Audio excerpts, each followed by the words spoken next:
Hey, it's Brandy, the artist. I got my 70 Nova in the red barn. Got it on the lift. I did the header swap yesterday, so took the old Hedman headers off and installed the new Doug stainless steel headers.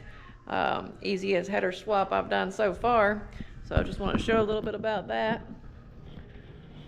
Went in real easy, especially on this side. I was able to install this side from the top. And this side over here, I had to install from the bottom, but I didn't even have to take the spark plugs out. So I don't have any power steering box to worry about on this car. With the rack and pinion steering, gives a lot more clearance, and this engine has been moved back about an inch. So some of that firewall there in the center section's been cut out.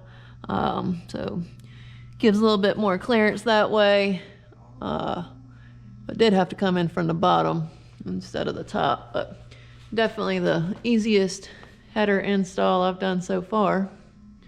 Only done a few, but second time putting on the Doug's headers. These are actually the same exact part number as the ones on the Camaro. These are the old Hedman headers. So ceramic coated, really thin flange, which looks like somebody cut some pieces out of that one. I don't know if because it warped, maybe wasn't fitting good. So might be able to see this flange here from this side. If not, I'll show it on top. That flange up there is at least 3/8 inch thick, whereas the Hedman headers is probably 1/4 inch, if that. So quality is definitely really nice on the Doug's headers, as well as the gaskets and the hardware that comes with it. So